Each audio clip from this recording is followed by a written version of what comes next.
Coming up next on This Week in Torrance, strange weather conditions throughout Southern California and what you can do to stay cool. Then a groundbreaking ceremony for a new transit center in the city. Plus traffic safety tips to make sure your children are safe as they head back to school. And a local hospital celebrates its 90th birthday. We'll take you to all the festivities. These stories and much more just seconds away. Your local news starts right now.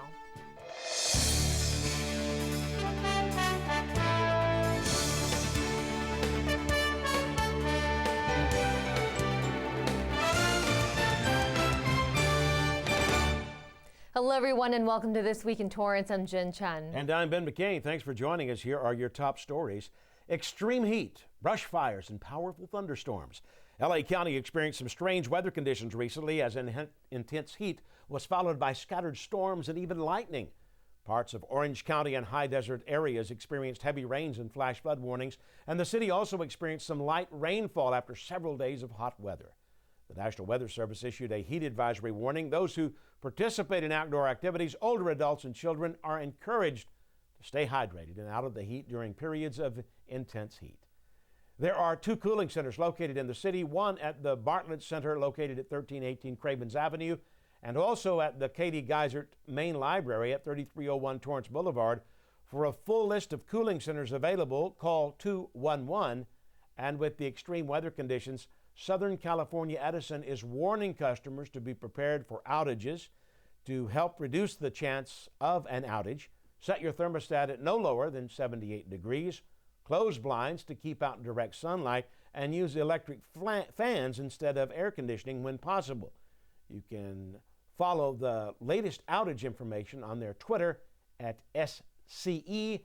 And remember, the temperature inside your vehicle rises almost 20 degrees in just 10 minutes, so don't leave any children or pets in the car.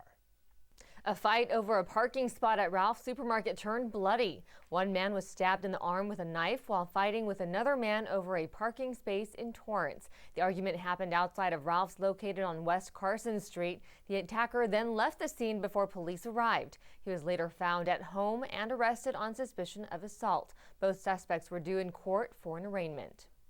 City officials broke ground at the site of the new Torrance Transit Park and Ride Regional Terminal.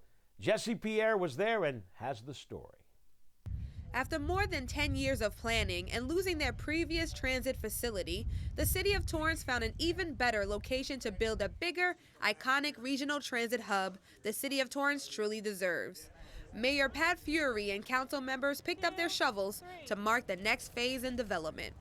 This is the official groundbreaking for our regional transit center. Very exciting day for us because we've been trying to do this since 2004 when our transit center had to be closed. And now we're going to actually start the groundwork for it. We got 18 months of construction, and when we're done with that, we're going to have the best bus terminal around. The project couldn't have been made possible without the help of Metro and the $18.1 million funding which came from Measure R. Metro Deputy CEO Stephanie Wiggins is happy to have partnered up with Torrance to make this facility a reality. It really benefits the South Bay because it helps the South Bay be more of a destination, as well as helping the residents of South Bay travel better within the city as well as outside of the city. Engineering manager Ted Simon is anticipating construction for this $21.5 million project to begin October this year and to be completed by early 2017. We're going to be building the Torrance Regional Transit Center. It's going to be a park and ride facility, and it's going to be accommodating not only Torrance Transit buses, but Metro buses and other regional buses to come into the site, drop off passengers, pick up passengers, etc. It will allow us to do our connections in a safe location, a transit hub where all of our routes can come together and our passengers can make connections via the bus bays instead of on street as we're doing today. Blueprints for the Torrance Transit Park and Ride Regional Terminal features a 250-space parking lot, an 8-bus bay transit island, and retail services. Wiggins is excited at all the employment opportunities that will be generated through this project.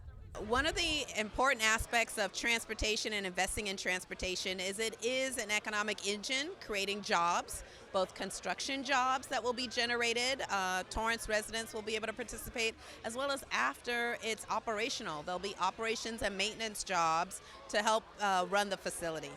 And with the location right on Crenshaw Boulevard, next to the railroad tracks, there is hope for the Green Line to connect to the transit hub, making direct connections to LAX possible. For Torrance City Cable, I'm Jessie Pierre.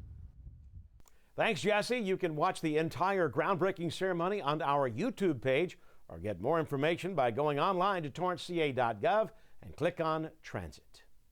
Good news for commuters. Roadwork along Palos Verdes Boulevard just south of Pacific Coast Highway is wrapping up. The $3.1 million improvement project will be complete this week. The work, which began in April, is a mile-long stretch where deteriorated asphalt, gutters, and sidewalks were repaired, along with upgrading traffic signals as well as adding the new bike lane. Troubling news for one of the newest supermarket chains to hit Southern California. Hagen Grocery Chain, which took over Albertsons and Vons stores earlier this year, announced they filed for Chapter 11 bankruptcy. Since acquiring the 146 supermarkets, the Washington-based company has struggled to win over customers. Hagen even announced in recent weeks a $1 billion federal lawsuit against Albertsons, accusing them of undermining the successful launch of Hagen's new stores in 5 states. 16 Hagen stores in California are expected to close in the next few months. None here in Torrance or the South Bay area will be affected. With September marking National Preparedness Month, the city is encouraging residents to get involved in a 30-day challenge. Called 30 Days, 30 Ways, it's part of a national challenge to get residents prepared for disasters. Each day, participants are challenged to complete one task towards becoming more prepared in the case of a disaster. Daily challenges include tasks like preparing an emergency kit and sharing a picture or sharing a link to an article or book that helps you move towards being prepared. You can earn a bonus point if your post creates a social buzz or viral effect. You can visit 30days30ways.com for the 4 ways you can complete the task. The last day of the challenge is September 30th at midnight. And for all the latest updates from the city's Office of Emergency Preparedness, follow them on Twitter at TorranceOES. With students heading back to school, the Torrance Police Department wants to remind drivers, pedestrians, and bicyclists to be extra careful. School back in session means many children will be walking or riding their bicycles to and from school. As a reminder, the Torrance Police Department would like to remind motorists to slow down. Observe the speed limit in school zones at all times and be aware of all stop signs, especially around the schools. Drivers must come to a complete stop before proceeding with caution. Officers will be assigned to areas of traffic around schools to enforce laws. Also remember to be alert for walking children as you back out of your driveway, because a lot of them are on their phones. For pedestrians, remember to always walk on the sidewalk and wear bright colored clothing to increase visibility. Cross only at corners or marked crosswalks and stop at the curb or the edge of the road. Walking in groups is safer as drivers are more likely to see a group of people, and before crossing the street, stop and look left, then right, then left again. Make eye contact with the driver to make sure they see you before proceeding. For bicyclists, wear a helmet. Be sure you have reflectors on your bike. Follow the rules of the road, and remember, be seen, be aware, and be predictable. The media will get a glimpse of the high-end luxury wing that is set to open in October at Del Amo Fashion Center in Torrance. With just about a month to go, the media will get a first look of a 140,000 square foot Nordstrom and the new North Fashion Wing that features up to 100 stores. The event will have representatives from both Simon Property Group and Nordstrom, who will be discussing some exclusive new stores. Some of the larger stores in the Fashion Wing include Zara, H&M, Victoria's Secret, and Uniqlo. The event will then feature a private hard hat tour of the center that includes a 2-level mall and Nordstrom. Work on the more than $200 million renovation began in spring of 2013, with parts of the center already opened, including the new dining area called the Patio Cafe. Improvements will also be made to parking, lighting, and handrails. The Nordstrom and high-end fashion wing at Del Amo Fashion Center is set to open in October, with a special Nordstrom charity benefit scheduled for October 6th. Well, still ahead, how the city is showing their appreciation for our firefighters. Plus, the local hospital celebrates its 90th anniversary in a special way. But first, here's a look at your 5-day forecast.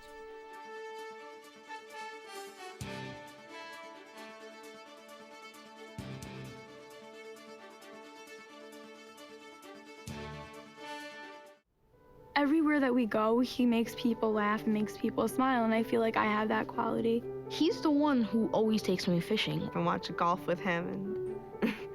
I watch him cook, because when I grow up, I want to be a cook too. We have the same faces like this. Dad is the one, when you fall, that picks you up. That unconditional sense of presence and reassurance is really what makes him my father. So they say it's a man's world? I don't see anybody's name on it. While they were doing their thing, we slowly changed ours. Today, women can do anything men can do. And there's one thing we're even better at.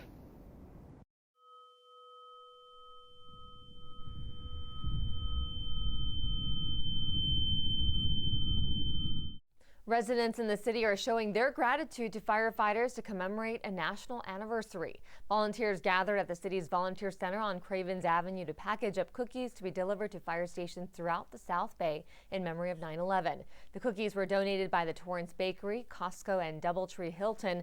The packages of cookies were brought to various fire stations in areas that include Torrance, Redondo, Manhattan, and Hermosa Beach, along with Carson, Palos Verdes, and San Pedro. Each basket includes 5 dozen cookies along with other assortments. The packages were assembled by 7 groups throughout the South Bay. This is the second year this event has taken place. The Torrance Memorial Medical Center is celebrating its 90th anniversary while honoring some of their most dedicated volunteers. Here's Tao with the story. Torrance Memorial Medical Center had a lot to celebrate recently. With 90 years of service in the community, even some of their most valuable volunteers were recognized. We've gone from 12 staff, only 6 of those were nurses, to over 3,000 staff and volunteers. What a great day to celebrate how far we've come. Dan Colburn has been a volunteer for over 6 years. His connection to the hospital is one that's close to his heart. My wife volunteered here for 29 years, 11 months, and 2 weeks. And she passed on. I took over and volunteered now for 6 years. So that's my excuse for being here. Colburn is a part of the Torrance Auxiliary, an organization made up of adult volunteers that has been a part of the hospital for many years now. Just last year, these 90-year-old volunteers donated over 159 hours of their time. These 11 volunteers, whose age range all in their 90s, represent the 900 volunteers at Torrance Memorial. They're in the ER, they're in our welcoming positions like our information desk, they're escorting people, they're up in our inpatient units. You look around, you'll see a blue jacket anywhere on this campus. Others like Alice Young have volunteered for over 27 years and are showing no signs of slowing down anytime soon. It gives me so much more than I can tell you. I think it keeps me young, I think it keeps me active, and I love the feeling that I'm doing something for someone else. For Colburn, well, he told me he hopes all the work pays off in one way. You know what Bob Hope said when they asked him, how does it feel to be 100? He said, I don't feel anything till noon, and then it's time for my nap. So maybe that's my excuse. And while the hospital celebrates 90 years of providing medical care to the Torrance and South Bay community, it's the volunteers who are truly honored today for their selfless commitment to serving others. For Torrance CitiCABLE, I'm Tao. Thanks, Tao. Torrance Memorial Medical Center's Auxiliary donated $188,000 to Torrance Memorial's foundation last year. For more information on how you can become a volunteer at the Torrance Memorial Medical Center, visit torrancememorial.org. The South Bay Business Women's Association got together for their kickoff dinner at the Depot Restaurant in Torrance. Jessie Pierre tells us more. I'm really excited. Excited is an understatement for the president of the South Bay Business Women's Association, Linda Buffington. With a feature in the South Bay magazine, over 50 members in the organization, and awarding countless young girls with scholarships, Buffington has plenty to smile about. We are basically, this eclectic group of women who come together just to raise scholarships for women who are high school seniors going into college and college women who need some extra financial help. Buffington was a member of SBBWA for just a year before becoming a board member and now president. She realized that this was an opportunity to help many young women further their education and follow their dreams. It's a great thing to do for the community to provide money to women who might not otherwise have a chance to go and get their degree. Since 2010, SBBWA has awarded close to $40,000 in scholarships, helping to take some of the burden off the costly expenses that comes with attending college. Our mission is to help girls. It's not just any girl. It's a girl who has done something like started a nonprofit or volunteered here or there or helping the community in one way or another. Next year, SBBWA plans to award 7 ladies with scholarships. Every year we have the problem of having way too many qualified people and too few scholarships, but we're hoping to grow the scholarship fund in the future. Buffington is inspired by the women they honor and hope to raise even more money. Incredible to see these young ladies and what they're accomplishing in their lives, so young in their lives. The South Bay Business Women Association Scholarship Awards are currently $2,000, and the goal is to increase that. So the more money raised means the more money goes to deserving women to further their education. For Torrance City Cable, I'm Jessie Pierre. Thanks, Jesse. The South Bay Business Women's Association scholarship applications will be made available October 1st with a March 28th deadline. Visit sbbwa.com/scholarships for the requirements.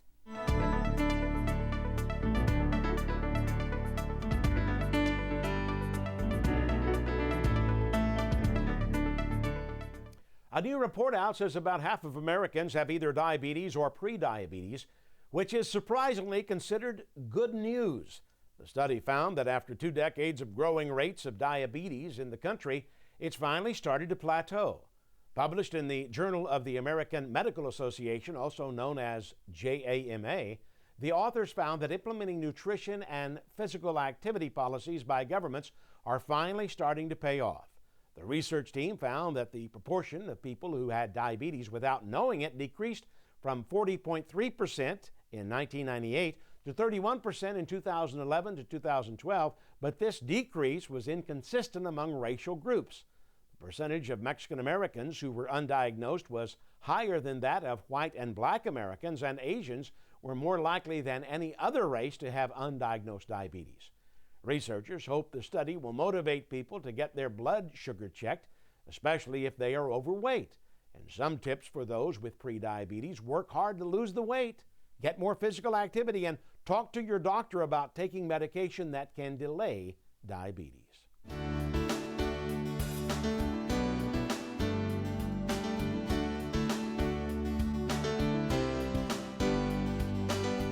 The new Common Core national standards may get more criticism now after the recent release of last spring's test scores. Results published by the California Assessment of Student Performance and Progress found that less than half of California students passed the new Common Core aligned statewide test.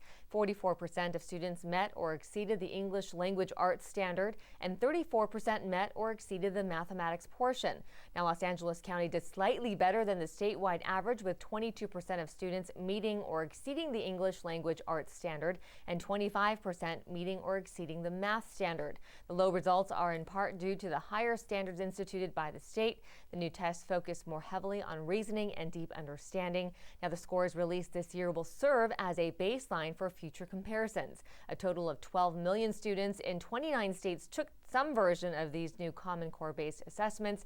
TUSD is expected to release district results to parents and students sometime next month. Parents can visit TUSD.org and select statewide testing in the drop-down menu. Now, for more detailed information, there are resources in the city to help make sure your child is getting the help they need. The city hosts after-school programs for elementary and middle school students. Children can participate in structured homework time each day, as well as join group discussions. The programs are offered at several schools. For a full list, visit torranceca.gov/parks and select after-school programs. Torrance's Teen Center, The Attic, also offers homework help Monday through Thursday from 3 to 5 p.m. The Attic is a drop-in program for 14 to 18-year-olds living in the city. They offer leadership skills, SAT study groups, and volunteer opportunities. No appointment is necessary. For more information, call 310-782-8828. Well, still ahead, some upcoming events you won't want to miss. Plus, one longtime Torrance resident and what amazing tricks he's being remembered for. But first, here's a look at the current temperature outside.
Welcome back, everybody. Providence Health and Services is inviting the public to a special evening focused on art and medicine.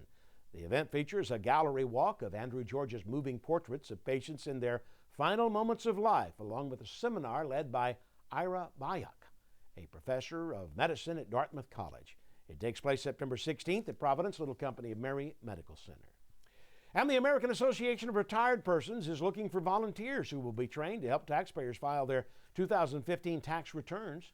Volunteers must commit to 6 hours of service one day each week between February 1st and April 15th. There will be at-home training in December as well as classroom training in January 2016. You can submit an online application at aarp.org/TA-volunteer. And Colin Kushner, I call him Mr. Boom Sauce, is here back in the studio with another great show. That's right, Colin is back on the set of the Sports Desk. What do you have for us today? Thanks for cruising by the Sports Desk studio. Hit me up on Twitter, Instagram, and Facebook with any pics, video, or if you just want to chat about sports, I'll hit you back and give you a shout out on the show. Here's a little preview at what's going down this week. Hashtag Sister Sister. Two sisters look to lead the Bishop Montgomery girls varsity volleyball squad this season. Reporter Brittany Johnson has more from Bishop and their story. Plus, my weekly rant and the Twitter feed, that's 4 and 9:30 p.m. right here on CitiCABLE. Boom sauce! We'll see you then. Thanks, Colin. One Torrance resident is being remembered for the amazing rodeo tricks he did with his twin brother back when California was full of ranches and farms. Ta has more. Lee Hendricks did a lot of things back in the rodeo days with his identical twin brother Byron Hendricks, creating one of the most spectacular animal acts in show business. Their signature trick involved jumping over a Packard convertible while standing on the backs of two horses. If you say, I can't do it, you're not going to do it. But if you say, you know you can do it, you can just do it. And he's followed his own advice. For more than 25 years, Lee and his brother traveled across the United States as a two-man show, performing in venues from Honolulu to Madison Square Gardens and from Calgary to San Antonio. Out here in California, one time we showed to 125,000 people at the Coliseum. And then we showed all over. You name a town, I've been in it. Lee and his brother developed a love of animals at age 8 when their mother bought 2 horses for the family. It wasn't long before Lee and his brother began teaching their horses tricks, doing things that nobody else did. He'd show me off, and then I'd lay down like I was hurt, and the dog would get on my back and give me artificial respiration. Try jiu-jitsu, and those are the things we did playing growing up and tumbling and working on trampolines.